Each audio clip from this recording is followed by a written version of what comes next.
ಅಗತ್ಯವಿದ್ದಾಗ ಮಾತ್ರ ನೆನಪಿಸಿಕೊಳ್ಳುವುದು ಮಾನವನ ಸಹಜ ಗುಣ. ಅದಕ್ಕಾಗಿ ಬೇಸರ ಬೇಡ. ಕತ್ತಲು ಆವರಿಸಿದಾಗ ಮಾತ್ರವೇ ನಮಗೆ ಮೇಣದ ಬತ್ತಿ ಬೇಕಾಗುತ್ತೆ ಹಾಗೂ ಅದರ ನೆನಪಾಗುತ್ತೆ. ನಿನ್ನ ವಿಧಿಗೆ ನೀನೇ ಹೊಣೆ. ಮನುಷ್ಯ ತನ್ನ ವಿಧಿಯನ್ನು ತಾನೇ ಬರೆದುಕೊಳ್ಳುತ್ತಾನೆ.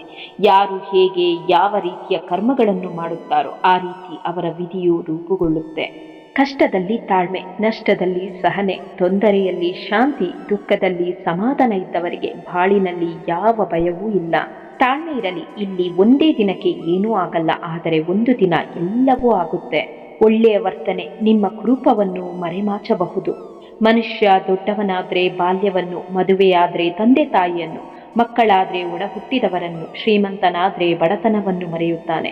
ಆದರೆ ಅವನ ಕೊನೆ ದಿನಗಳಲ್ಲಿ ಎಲ್ಲವನ್ನೂ ನೆನಪಿಸಿಕೊಳ್ಳುತ್ತಾನೆ. ಧರ್ಮದ ದಾರಿಯಲ್ಲಿ ಹೋಗು. ನೀನು ನಡೆಯುವಾಗ ಎಡವಿ ಪಾತಾಳಕ್ಕೆ ಬಿದ್ದರು ನಿನ್ನನ್ನು ಮೇಲೆತ್ತಲು ನಾನು ಬಂದೇ ಬರುತ್ತೇನೆ.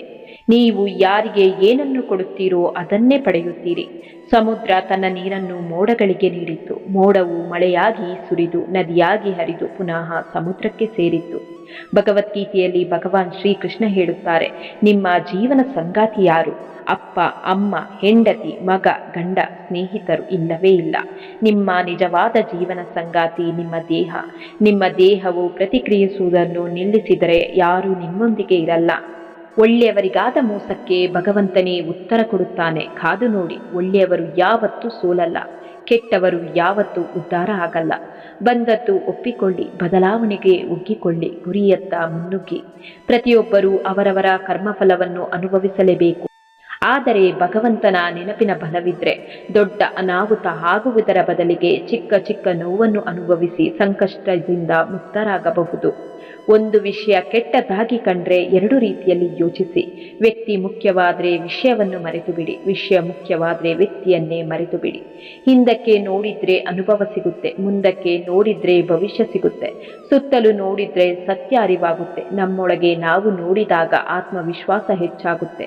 ಹೆಜ್ಜೆಗಳು ದಾರಿ ತೋರಿಸಿದ್ರೆ ಕಷ್ಟಗಳು ಗುರಿ ಮುಟ್ಟಿಸುತ್ತೆ. ಆತ್ಮಬಲ. ಬದುಕಿನ ಸವಾಲುಗಳನ್ನು ಎದುರಿಸಲು ಆತ್ಮಬಲ ಬೇಕು. ಆತ್ಮಬಲವನ್ನು ಹೆಚ್ಚಿಸಿಕೊಳ್ಳಲು ಪರಮಾತ್ಮನ ಕೃಪೆ ಬೇಕು. ಪರಮಾತ್ಮನ ಕೃಪೆ ಪಡೆಯಲು ನಿರಂತರವಾಗಿ ಅವನ ನಾಮಸ್ಮರಣೆ ಮಾಡುತ್ತಿರಬೇಕು. ಕಾಲ ಕೆಟ್ಟಿದೆ ಅಂತ ಎಲ್ಲರೂ ಹೇಳ್ತಾರೆ, ಆದರೆ ಮನುಷ್ಯನ ಮನಸ್ಸು ಕೆಟ್ಟಿದೆ ವಿನಃ ಕಾಲ ಕೆಟ್ಟಿಲ್ಲ. ಒಂದು ವೇಳೆ ಕಾಲ ಕೆಟ್ಟರೆ ಇಡೀ ಜಗತ್ತೇ ಕೆಡುತ್ತೆ. ಒಳ್ಳೆತನ ಎನ್ನುವುದು ನಮ್ಮೊಳಗೆ ಸಹಜವಾಗಿದ್ರೂ ಇವತ್ತಿನ ಕಾಲದಲ್ಲಿ ಅದನ್ನು ನಟನೆ ಅಂದುಕೊಳ್ಳುವವರೇ ಜಾಸ್ತಿ. ಬಹಳ ಸಲ ನೇರವಾಗಿ ಮಾತನಾಡುವ ನಾವು ಬಹಳ ಬೇಗ ನಿಷ್ಠೂರವಾಗಿ ಬಿಡುತ್ತೇವೆ. ಆದರೆ ಅದನ್ನೇ ಅಸ್ತ್ರವಾಗಿಟ್ಟುಕೊಂಡು ಕೆಲವರು ನಮ್ಮನ್ನು ಕೆಟ್ಟವರಾಗಿ ಬಿಂಬಿಸಿ ಬಿಡುತ್ತಾರೆ. 1000 ಗೋವುಗಳ ಗುಂಪು ಒಂದೇ ಕಡೆಯಲ್ಲಿದ್ರೂ ಕರು ಖಚಿತವಾಗಿ ತಾಯಿಯನ್ನು ಹುಡುಕಿಕೊಂಡು ಹೋಗುತ್ತೆ. ಅದೇ ವಿಧವಾಗಿ ಒಳ್ಳೆಯದು ಕೆಟ್ಟದ್ದು, ಪಾಪ ಪುಣ್ಯ, ನಾವು ಮಾಡುವ ಕರ್ಮಫಲಗಳು ಕೂಡ ನಮ್ಮನ್ನು ಹುಡುಕಿಕೊಂಡು ಬರುತ್ತೆ. ಪ್ರಯತ್ನ ಮತ್ತು ಆತ್ಮವಿಶ್ವಾಸವಿದ್ರೆ ಎಂತಹ ಸಾಧನೆಯನ್ನಾದರೂ ಕೂಡ ಮಾಡಬಹುದು ಜೀವನದಲ್ಲಿ. ಕಣ್ಣಿನಿಂದ ಕಂಡಿದ್ದು ಎಲ್ಲವೂ ಸತ್ಯವಾಗಿರಲ್ಲ, ಕಿವಿಯಿಂದ ಕೇಳಿದ್ದು ಎಲ್ಲವೂ ನಿಜವಾಗಿರಲ್ಲ. ಪರಿಸ್ಥಿತಿಗೆ ತಕ್ಕಂತೆ ಎಲ್ಲವೂ ಬದಲಾಗಿರುತ್ತೆ. ಇವತ್ತು ನೀನೇ ಎಲ್ಲ ಅನ್ನುವವರು ನಾಳೆ ನೀನು ಯಾರು ಅಂತ ಕೇಳುವ ಪರಿಸ್ಥಿತಿ ಬರಬಹುದು. ಹಾಗಾಗಿ ಯಾರನ್ನೂ ಅತಿಯಾಗಿ ಹಚ್ಚಿಕೊಳ್ಳಬೇಡಿ. ಹುಡುಕುತ್ತಾ ಹೋದ ಧರ್ಮರಾಯನಿಗೆ ಕೆಟ್ಟವರು ಸಿಗಲಿಲ್ಲ. ಎಷ್ಟು ಹುಡುಕಿದರೂ ದುರ್ಯೋಧನನಿಗೆ ಒಳ್ಳೆಯವರ ದರ್ಶನವಾಗಲಿಲ್ಲ.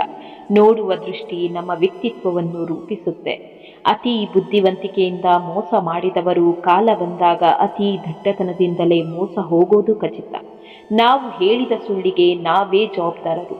ಸುಳ್ಳನ್ನು ನಾವೇ ರಕ್ಷಿಸಿಕೊಳ್ಳಬೇಕು. ಆದರೆ ಸತ್ಯ ಹಾಗಲ್ಲ. ಸತ್ಯ ಶಾಶ್ವತವಾಗಿ ನಮ್ಮನ್ನು ರಕ್ಷಿಸುತ್ತೆ.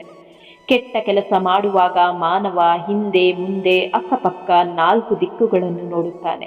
ಆದರೆ ಮೇಲೆ ಮಾತ್ರ ನೋಡಲು ಮರೆಯುತ್ತಾನೆ. ಮೇಲೆ ಒಂದು ಕಾಣದ ಶಕ್ತಿ ನೋಡುತ್ತಿರುವುದನ್ನು ತಿಳಿಯಲಾರ. ನಾಲಿಗೆಯ ಶಕ್ತಿಯನ್ನು ಯಾವುದೇ ಕಾರಣಕ್ಕೂ ಹೆತ್ತವರ ಮೇಲೆ ತೋರಿಸಬೇಡ. ಯಾಕೆಂದರೆ ಮಾತನಾಡಲು ಕಲಿಸಿಕೊಟ್ಟವರು ನಿನ್ನ ಹೆತ್ತವರು. ದೇವರಲ್ಲಿ ಏನಾದರೂ ಕೇಳೋದಾಗಿದ್ರೆ ದೇವರನ್ನೇ ಕೇಳಿ. ಯಾಕೆಂದರೆ ದೇವರು ನಿಮ್ಮವನಾದರೆ ಎಲ್ಲವೂ ನಿಮ್ಮದೇ. ಮರದ ಬೆಳವಣಿಗೆಗೆ ಬೇರು ಮುಖ್ಯ, ಆದರೆ ಬೇರು ಕಾಣಿಸದು. ಹಾಗೆಯೇ ಸಕಲ ಜೀವರಾಶಿಗಳಿಗೂ ಭಗವಂತನೇ ಮೂಲ, ಆದರೆ ಭಗವಂತನು ಕಾಣಿಸುವುದಿಲ್ಲ. ಚಿನ್ನದ ತಟ್ಟೆಯಲ್ಲಿ ಊಟ ಮಾಡಿದ್ರು, ವಜ್ರದ ಆಭರಣಗಳನ್ನೇ ಧರಿಸಿದ್ರು, ರೇಷ್ಮೆ ಬಟ್ಟೆಗಳನ್ನೇ ತೊಟ್ಟರೂ ಸಹ ಈ ದೇಹ ಸೇರುವುದು ಮಣ್ಣನ್ನೇ. ಅಹಂಕಾರ ಯಾಕೋ ಮನುಜ. ಸತ್ಯ ಎಂದಿಗೂ ನಾಶವಾಗಬಾರದು. ಒಳ್ಳೆಯದನ್ನು ಮಾಡಲು ಎಂದಿಗೂ ಭಯಪಡಬಾರದು. ಒಳ್ಳೆಯ ಜನರನ್ನು ಪರೀಕ್ಷೆ ಮಾಡಬೇಡಿ, ಯಾಕೆಂದ್ರೆ ಅವರಿಗೆ ನೋವಾದ್ರೆ ಮಾತಿಗೆ ಮಾತು ಕೊಡಲ್ಲ, ಬದಲಾಗಿ ನಿಮ್ಮ ಜೀವನದಿಂದಲೇ ದೂರ ಹೋಗುತ್ತಾರೆ. ಮನುಷ್ಯನಿಂದ ಪೆಟ್ಟು ತಿಂದ ಕಲ್ಲು ಸುಂದರ ಮೂರ್ತಿಯಾಗುತ್ತೆ, ಆದರೆ ಮನುಷ್ಯನ ಮನಸ್ಸಿಗೆ ಬಿದ್ದ ಕಲ್ಲು ಮನುಷ್ಯನನ್ನೇ ಕಲ್ಲಾಗಿಸುತ್ತೆ. ನೀರು ಕುಡಿಯುವ ಮೊದಲು ಬಾಯಾರಿಕೆಯನ್ನು ಅನುಭವಿಸಬೇಕು. ಹಣವನ್ನು ಪಡೆಯುವ ಮೊದಲು ಬಡತನದ ದುಃಖವನ್ನು ಅನುಭವಿಸಬೇಕಾಗುತ್ತೆ. ನಿದ್ರೆಯನ್ನು ಆನಂದಿಸುವ ಮೊದಲು ಆಯಾಸದ ನೋವನ್ನು ಅನುಭವಿಸಬೇಕಾಗುತ್ತೆ. ಯಾವುದೇ ಪ್ರಪಂಚದ ಸಂತೋಷವನ್ನು ಪಡೆಯುವ ಮೊದಲು ದುಃಖವನ್ನು ಅನುಭವಿಸಬೇಕಾಗುತ್ತೆ. 100 ಗುರುಗಳು ಸೇರಿ ಕಲಿಸಲಾಗದ್ದನ್ನು ನಮ್ಮ ಜೀವನದಲ್ಲಿ ಒಂದೇ ಒಂದು ಶಕ್ತಿ ಕಲಿಸುತ್ತೆ, ಅದು ಸಮಯ. ಒಂದು ಕ್ಷಣದ ಮೋಹ, ಒಂದು ಕ್ಷಣದ ಕೋಪ, ಒಂದು ಕ್ಷಣದ ಅಸೂಯೆ ವ್ಯಕ್ತಿಯ ವ್ಯಕ್ತಿತ್ವವನ್ನೇ ಬದಲಾಯಿಸಿ ಬಿಡುತ್ತೆ. ನಿನ್ನ ಅಧಿಕಾರಕ್ಕಾಗಿ ನೀನು ಹೋರಾಡು, ಆದರೆ ಯಾವುದರ ಮೇಲೆ ನಿನ್ನ ಅಧಿಕಾರವಿಲ್ಲವೋ ಅದಕ್ಕಾಗಿ ಆಸೆ ಪಡಬೇಡ. ಸುಖದಲ್ಲಿರುವಾಗ ಧರ್ಮ ಕಾರ್ಯ ಮಾಡು, ಇತರರಿಗೆ ಅವಶ್ಯಕವಾಗಿ ಸಹಾಯ ಮಾಡು. ಯಾಕೆಂದ್ರೆ ದುಃಖದ ಸಮಯದಲ್ಲಿ ಆ ಪುಣ್ಯ ಕಾರ್ಯಗಳ ಪುಣ್ಯ ಫಲ ನಿನ್ನ ಸಹಾಯಕ್ಕಾಗಿ ಅವಶ್ಯಕವಾಗಿ ಬಂದು ನಿಲ್ಲುತ್ತೆ.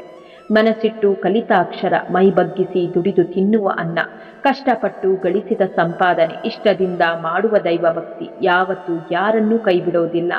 ಜೀವನದಲ್ಲಿ ಬರೀ ಕೆಟ್ಟ ಸಮಯವೇ ನಡೆಯುತ್ತಿದೆ ಎಂದು ಚಿಂತಿಸಿ ಕೊರಗುತ್ತಿದ್ರೆ ಈ ಮಾತುಗಳನ್ನು ನೆನಪಿಟ್ಟುಕೊಳ್ಳಿ.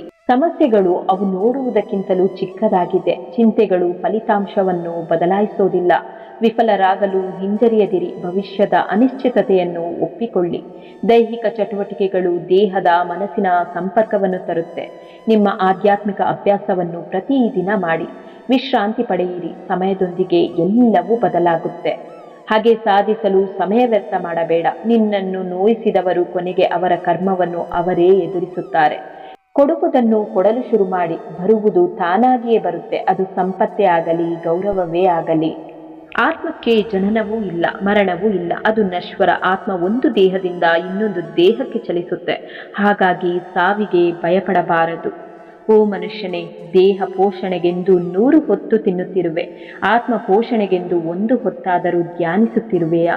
ಸ್ವಲ್ಪ ಪೆಟ್ಟು ಬಿದ್ದರೂ ಒಡೆಯುವ ಗಾಜಿನಂತೆ ಮನಸ್ಸನ್ನು ಇಟ್ಟುಕೊಳ್ಳಬೇಡಿ. ಮನಸ್ಸು ಕಚ್ಚಾ ಜೇಡಿ ಮಣ್ಣಿನಂತೆ ಇರಲಿ, ಅದು ಪ್ರತಿ ಹೊಡೆತದಿಂದಲೂ ಆಕಾರವನ್ನು ಪಡೆಯುತ್ತೆ. ಇಲ್ಲಿ ಗಟ್ಟಿಯಾಗಿ ನಿಲ್ಲಬೇಕೆಂದ್ರೆ ಬಂಡೆಯಂತಿರಬೇಕು. ಅದಕ್ಕೆ ದೇವರು ಕೂಡ ತನ್ನನ್ನು ತಾನು ನಿರೂಪಿಸಲು ಕಲ್ಲನ್ನೇ ಆಯ್ದುಕೊಂಡ. ಯಾವಾಗ ಮನುಷ್ಯ ತಾನು ಮಾಡಿದ ಕರ್ಮಫಲಗಳನ್ನು ಇದೇ ಜನ್ಮದಲ್ಲಿ ಅಥವಾ ಮುಂದಿನ ಜನ್ಮದಲ್ಲಿ ಅನುಭವಿಸಬೇಕಾಗುತ್ತೆ ಎಂಬ ಜ್ಞಾನವನ್ನು ಅರಿತುಕೊಳ್ಳುತ್ತಾನೋ ಆಗ ಇಡೀ ಜಗತ್ತು ಬದಲಾವಣೆಯತ್ತ ಸಾಗಿಬಿಡುತ್ತೆ. ಮನಸ್ಸಿಗೆ ಮದವೇರಿದಾಗ ಒಮ್ಮೆ ಸ್ಮಶಾನದಲ್ಲಿ ತಿರುಗಾಡಿ ಬರಬೇಕಂತೆ. ಯಾಕೆಂದ್ರೆ ಅಲ್ಲಿ ನಾನು ನನ್ನಿಂದಲೇ ಎಂದು ಹೇಳಿದ ಎಷ್ಟೋ ಜನ ಮಣ್ಣಾಗಿರುವುದು ಕಾಣಸಿಗುತ್ತಾರೆ. ಮೋಸ ಮಾಡಿ ಗೆದ್ದವರು ಉದ್ಧಾರ ಆಗಿದ್ದು ಚರಿತ್ರೆಯಲ್ಲಿ ಇಲ್ಲ. ನ್ಯಾಯದಿಂದ ನಡೆದವರು ಸೋತಿದ್ದು ಇತಿಹಾಸದಲ್ಲಿ ಇಲ್ಲ.